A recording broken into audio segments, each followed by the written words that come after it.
ಹೇಳ್ತಾನ ದಾರಿ ತೋರ್ತಾನ. ಸಂಸಾರಿಕರಿಗೆ ಮಾಡಕ್ ಆಗ್ತದಿದು?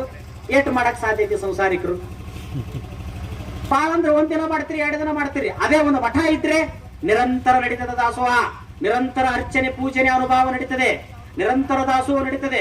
ಅದಕ್ಕಾಗಿ ಇವತ್ತು ಈ ಮಠ ನರನನ್ನ ಹರನನ್ನಾಗಿ ಮಾಡ್ಲಿಕ್ಕೆ, ಅಂಗವನ್ನ ಲಿಂಗವನ್ನಾಗಿ ಮಾಡ್ಲಿಕ್ಕೆ, ಆತ್ಮನನ್ನ ಪರಮಾತ್ಮನನ್ನಾಗಿ ಮಾಡ್ಲಿಕ್ಕೆ, ಜೀವನನ್ನ ಶಿವನನ್ನಾಗಿ ಮಾಡ್ಲಿಕ್ಕೆ. ಎದಕ್ಕೆ ಇವು ಮಠ?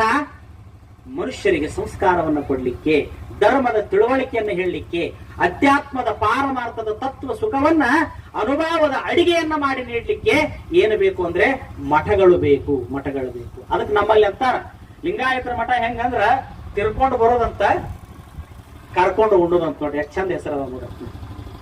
ತಿರ್ಕೊಂಡ್ ಬರೋದಂತ. ಗುರುಮಲ್ಲೇಶ್ವರ ತಿರ್ಕೊಂಡ್ ಬರ್ತಿದ್ರು.